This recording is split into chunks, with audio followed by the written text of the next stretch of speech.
Hi hello सगळ्यांना, कशा आहात तुम्ही सगळेजण? आय होप सगळे मस्त आणि मजेत असतील. तर मी 2-3 दिवसाखाली किचनच्या रिलेटेड एक व्हिडिओ बनवला होता. त्या व्हिडिओला एवढा छान प्रतिसाद मिळाला, त्याबद्दल तुमचे सगळ्यांचे आभारी आहे मी. असं छान छान व्हिडिओला कमेंट करा आणि लाईक करा, शेअर करा. तर आज मी किचनचं थोडंसं डायनिंग एरिया आवरायला घेतला होता. त्याचबरोबर मिक्सर पण बरेच दिवस झाले क्लीन केलं नव्हतं, ते पण क्लीन करून घेतलं. सारखं सारखं क्लीन करावं लागते. एखाद्या वेळेस कसं मिक्सरच्या भांड्यामधून जर लिक्विडचं वगैरे काही बारीक करायचं असेल तर ते एकदमच बाहेर निघते. म्हणजे सांडलेलं असलं की मग ते सुकलं की मग ते लवकर निघत नाही. तसं मी तर बरेच दिवस झाले क्लीन केलं नव्हतं. त्या दिवशी इडलीचं पीठ बारीक करायचं होतं, त्यामुळं मग थोडंसं सांडलेलं होतं. तर म्हटलं चला आज आहे वेळ तर थोडंसं क्लीन पण करा. आणि मला डायनिंग एरिया करायचाच होता क्लीन, त्याच्यामुळं आज काढलंच होतं थोडंसं. म्हटलं झाला उशीर थोडासा, म्हणून सगळं एकदाचं क्लीन करून घेतलं. आणि कसं किचन ओट्याच्या समोरच असल्यामुळं तो थोडंसं क्लीन पाहिजेच. आणि बाजूलाच दरवाजा आहे, त्याच्यामुळे सारखी धूळ येते तेथल्या साईडला. नेहमी क्लीन करत राहिलं ना एकदम असं जड जात नाही. म्हणजे कसं पटकन 1-2 हातातच निघून जाते ते. म्हणजे आणि तसंच जर राहून गेलं तर मग ते वाळून गेले की मग थोडंसं त्याला घासणी वगैरे लावूनच घासावं लागते. त्यामुळं मी असं नेहमी मारत असते हात. लगेचच मी ते स्विच बोर्ड पण सगळे पेस्ट लावून थोडंसं क्लीन करून घेतले. बरेच दिवसानंतर तिथं पण साफ केलं नव्हतं. आणि घर मोठं असल्यामुळं कसं वरचं साफ करायला गेले की खाली धूळ होते, खालचं साफ करायला गेले की वर धूळ होते. तर मी त्या एक 15-20 दिवस झाले असतील, सगळे डबे काढले होते, त्या डब्याच्या तिथं तशीच धूळ होऊन गेली. इथं पण मी क्लीन करून घेतलेले. थोडंसं पेस्ट लावलं आणि विम लिक्विड लावलं. एवढ्या पटकन डाग निघून गेले ना, जास्त वेळ लागलाच नाही मला हे करायला. बघताय तुम्ही व्हिडिओमध्ये कसं पटकन निघून गेलेले ते.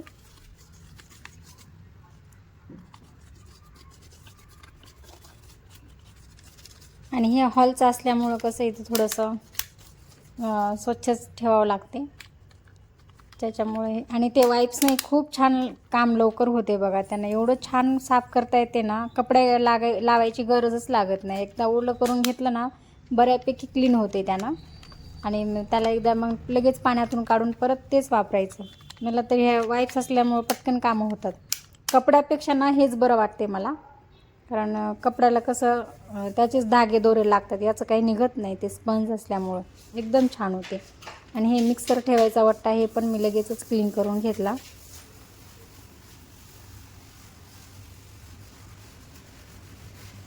हे मिक्सर आणि ओव्हन ठेवायचा वट्टा होता, ते पण मी लगेच घासून घेतला. म्हटलं काढलंच आहे ते मिक्सर तिथलं. आणि हे 15 दिवसाला महिन्यातून एकदा मला हे असं करावंच लागते. कारण मग ते तसंच राहून गेलं तर मग आणि म्हणजे अस्तव्यस्त राहिलं की ते आपल्यालाच करमत पण नाही. आणि थोडंसं क्लीन असलं की मन पण फ्रेश आणि छान वाटते असं आपल्यालाच. आणि म्हणजे कसं आहे, रोज सकाळ संध्याकाळ एकदा दिवसातून 2दा किचन वाटा पुसणं होते. सकाळी एकदा स्वयंपाक झाल्यावर आणि संध्याकाळी एकदा सगळं आवरणं झाल्यावर. म्हणजे कसं झुरळे पण होत नाही आणि दिसायला पण छान दिसते आणि आपल्याला पण फ्रेश वाटते.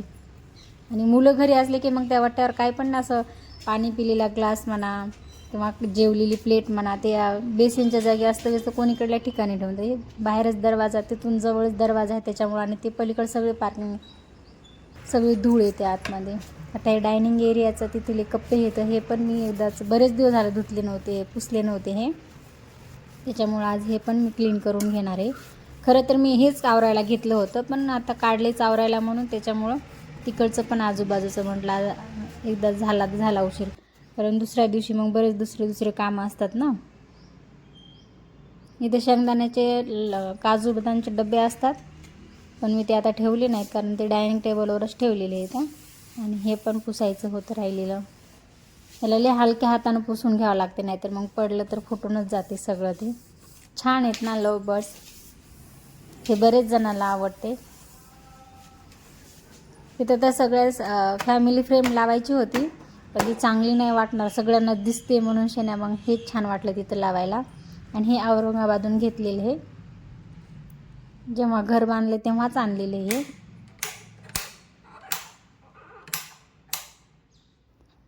मी तर आता कामाचं नियोजनच केलेले 15 दिवसातून एकदा हे डायनिंग एरिया आवरायचा. म्हणजे कप्पे आहेत ते, हे जे आहेत ना ते छोटे छोटे तिथं कप्पे दिसतात तिथे शोपीस ठेवलेले होते.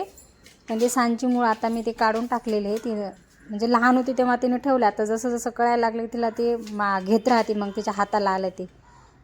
आणि अशी धूळ झालेली आहे इथं, बरेच दिवस झाला आवरलेलं नाही आहे ते.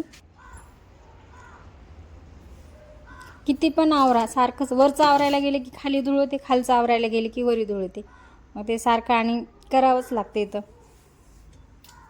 नाही केलं तर मग तशीच धूळ चांगलं पण वाटत नाही ना, मग आपण घरात असून अशी धूळ म्हणल्यावर. आणि हे सांचीचे खेळभांडे तर तिनं कुठं पण मांडते तिचा पसारा. मी जिथं बसले म्हणजे मी किचनमध्ये गेले तर ती किचनमध्ये येते, मी हॉलमध्ये असले तर ती हॉलमध्ये येते. आणि हे जे एरिया आहे ते हॉलच्या बाजूचा आणि डायनिंग टेबलच्या बाजूचा, म्हणजे दोन्हीच्या मधला आहे हा एरिया. त्याच्यामुळं तिथं थोडं स्वच्छता पाहिजेच. म्हणलं किचन ट्रॉली पण लगेच साफ केलेली ती मी एकदाच काढत नाही. मी गेल्या वेळेस ना किचन ट्रॉलीचं ते काढून सगळं ते मशीनने क्लीन केलं होतं. मी तेव्हा ते पुसलंच नव्हतं, कारण मग जास्त वेळ पण गेला असता आणि कंटाळा पण येते मग एकाच दिवशी काम करायचा. मग मी रोज थोडं थोडं काहीतरी असं काढत राहते. तेव्हा जर पुसलं असतं तर मग ते उशीर पण झाला असता आणि तेव्हा एवढं घाण पण झालेलं नव्हतं. असं हे तेलाचे वगैरे डाग हे लागतात त्याच्यामुळं पाहिजेच. मग हे 15 दिवसाला महिन्यातून एकदा मी पुसत असते. कारण आता म्हणजे पिल्लू तर काय तिथं जात नाही, सांचीच सारखं सारखं जात राहते तिथं. काय तिचं लागते ते मखाने खायला किंवा मग असं चिवडा वगैरे असेल तर त्याच्यासाठी प्लेट घ्यायला, तर ती सारखे हात लावत राहते. पण तरी एवढं घाण होत नाही तिथं. ते तेलकट पण असं. आणि आमच्याकडं कसं ते मशीन बसवलेली नाही, ते फॅनच बसवलेला आहे ते किचनमध्ये. त्याच्यामुळं थोडंसं किचनच्या वट्ट्यावर वरच्या बाजूला जे फर्निचर आहे त्याच्यावरच थोडंसं असं डाग वगैरे लागतात तेलकट. त्याला सारखं सारखं जर कोणी फर्निचर करत असेल ना तर अजिबात किचन वट्ट्याच्या वर करू नका, नाही तर मग ते मेंटेन करायला अवघड जाते. आता ते काढता पण येत नाही आम्हाला, त्याच्यामुळे ते राहू दिले. पण असंच मी पेपर वगैरे लावून ठेवलेलं आहे, करत असते तसंच मग क्लीन. ते किचन वट्ट्याचं वरचं फर्निचर मला 8 दिवसाला एकदा दोनदा हात मारावंच लागते त्याला. आणि हे जे आहे म्हणतात ट्रॉल्याला, हे मी 15 दिवसाला महिन्यातून एकदा हे दिसत असेल तुम्हाला ते रुमाल ठेवलेला, ते थोडंसं तेलकट होते जास्त फोडणीच्या यानं. पण ठीक आहे आता आहेच तर. आणि छान पण वाटते तसं, पण ते मेंटेन करायला थोडंसं अवघड जाते. मी खालून पेपर लावला आहे त्याला, ते लय चिकट होते ते तेलाचे डाग वगैरे आणि फोडणीची वाफ ते जाते तिकडे. त्याच्यामुळं ना ते घासून काढल्याशिवाय निघतच नाही.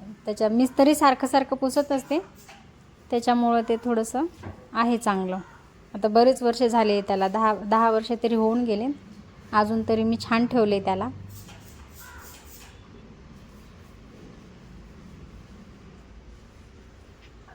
इकडचे हे झालं साफ करणं की आता मी लगेच उद्या दुसरं साफ करायला घेणार. अजून पण खिडक्या साफ करायच्या राहिल्यात माझ्या, कारण महिन्याची क्लिनिंग असतेच. किचनमधलं तर मी दर महिन्याला एकदा क्लीन करतच असते. त्याच्यामुळंच मला झुरळाची भीती नाही. नाहीतर एवढ्या मोठ्या घरामध्ये सारखं झुरळ होणं म्हणजे ते लय अवघड. झुरळ पण दिसणार नाही, स्पायडर पण दिसणार नाही तुम्हाला. ते सगळं आवरणं झाल्यानंतर मग मी खव्याचे गुलाबजामुन करायला घेतले. आणि खव्याचे गुलाबजामुन मी पहिल्यांदाच बनवते. आणि खवा कसा त्याच्यामध्ये ना हे टाकायला पाहिजे होतं, मैदा. किंवा आता मैदा नाही, मैद्याचा वापर थोडा कमीच केला आहे. त्याच्यामुळे मी बारीक रवा घेतला आणि बारीक रवा थोडासाच होता, त्याच्यामुळं परत मग दुसरा जाड रवा मी ॲड केला त्याच्यामध्ये. तसं तर चांगले झालेत म्हणालेत गुलाबजामुन, पण मला जसे पाहिजे तसे नाही झाले ते. 1 लिटरला थोडंसं कमी पाणी घेतलं होतं, कारण खवा जास्त होता. आणि मुलांना कसं पाक वगैरे असलं की आणि ते एकदा त्याचं सगळं झिरपून घेते, त्याच्यामुळं थोडं जास्तच टाकलं. आणि मी त्याच्यामध्ये केशर पण टाकलं आणि वेलची पण टाकली. आणि मी तेलात तळण्याऐवजी मी तुपात तळून घेते.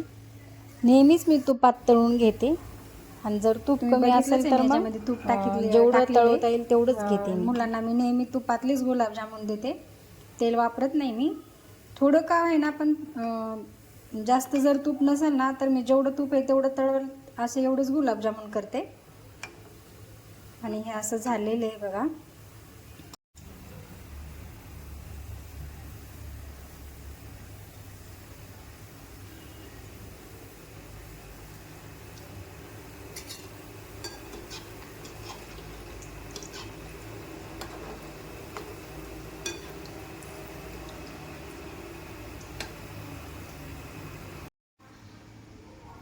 गुलाबजामुन तर आवडलेत सगळ्यांनाच. तुम्हाला व्हिडिओ आवडला काय ते मला कमेंट करून सांगा. आणि आवडला असेल तर लाईक, शेअर आणि सबस्क्राईब करायला विसरू नका. धन्यवाद.